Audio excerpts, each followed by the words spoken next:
Baik, Assalamualaikum warahmatullahi wabarakatuh. Perkenalkan, nama saya Yunita Mauliani dengan NIM N1D1-119. Saya di sini akan mempresentasikan tugas mata kuliah sosiolinguistik. Adapun materinya yaitu bilingualisme. Istilah bilingualisme atau kedwibahasaan mendapat pengertian yang sangat beragam.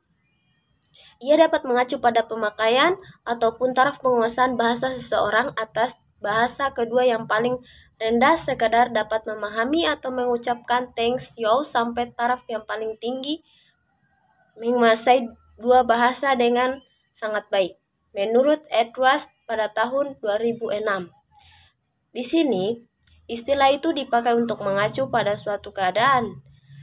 Dipakainya dua bahasa atau lebih dalam masyarakat.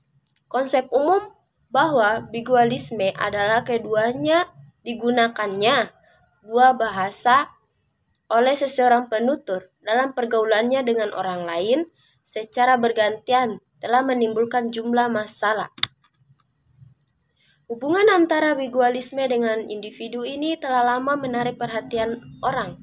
Berbagai macam kajian yang membandingkan penampilan bilingual dan monolingual dalam berbagai pengukuran inteligensi untuk melihat ada tidaknya pengaruh positif dan negatif bilingualisme terhadap inteligensi.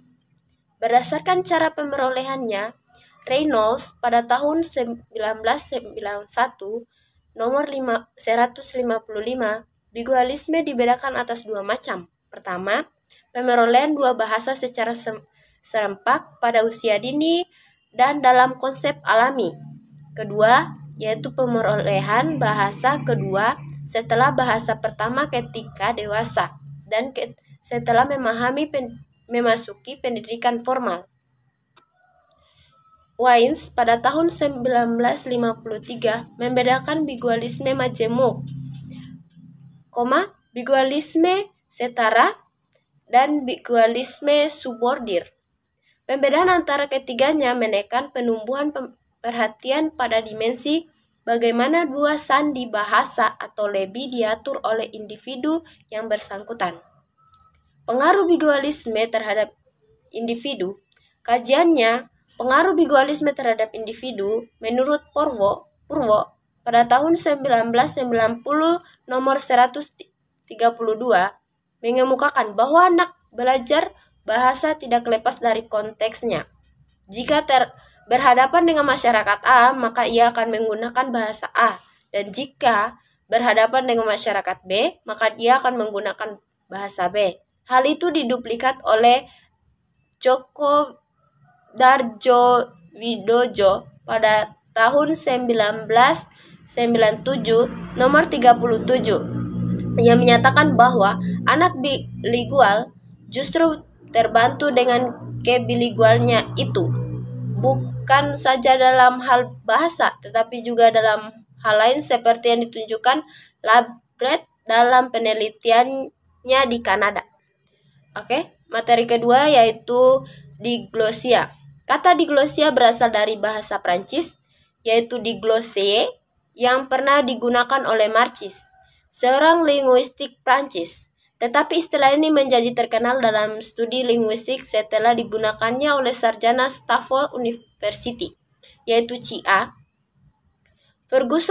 Ferguson tahun 1958 dalam suatu simbolis tentang urbanisasi dan bahasa standar yang diselenggarakan oleh Amerika Anthropological Association di Washington DC. Istilah diglosia diperkenalkan ke dalam literatur sosiolinguistik bahasa Inggris oleh Charles Ferguson pada tahun 1959 dalam rangka menggambarkan situasi yang dijumpai di tempat seperti Yunani, dunia bahasa Arab pada umumnya, Swiss yang berbahasa Jerman, dan Pulau Haiti. Definisi Ferguson dibagi menjadi 3, yaitu pertama, diglosia adalah suatu situasi kebahasaan yang relatif stabil, di mana selain terdapat sejumlah dialek-dialek utama atau lebih tetap ragam ragam utama. Dari satu bahasa terdapat juga sebuah ragam lain. Kedua yaitu dialek-dialek utama itu diantaranya bisa berupa sebuah dialek standar atau sebuah standar regional. Ketiga yaitu ragam lain yang bukan dialek-dialek utama, yaitu ciri-cirinya pertama, sudah atau sangat terkodifikasi. Kedua, gramatikalnya lebih kompleks. Ketiga, merupakan wahana kesastraan tertulis yang sangat luas dan dihormati. Keempat, dipelajari melalui pendidikan formal. Kelima, digunakan terutama dalam bahasa tulis dan bahasa lisan formal. Keenam, tidak digunakan atau oleh lapisan masyarakat manapun untuk mencakup percakapan sehari-hari.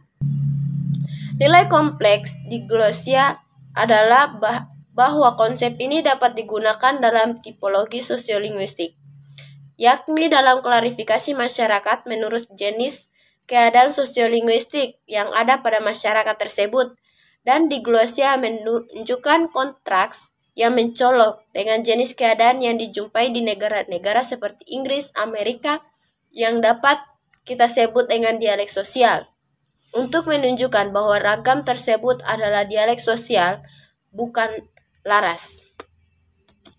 Baik, ketiga materi yaitu hubungan bigualisme dan diglosia. Diglosia diartikan sebagai adanya perbedaan fungsi atas penggunaan bahasa, atau terutama fungsi T dan R.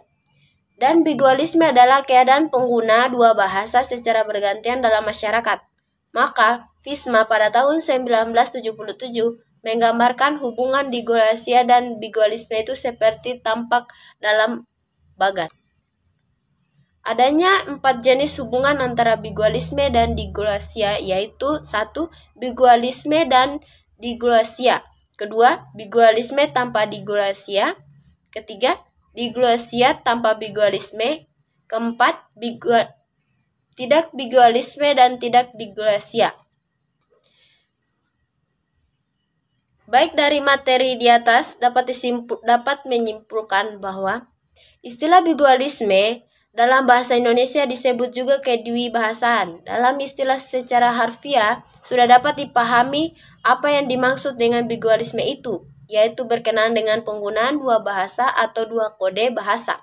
Secara sosiolinguistik, secara umum bigualisme diartikan sebagai penggunaan dua bahasa seorang penutur dalam pergaulannya dengan orang lain secara bergantian.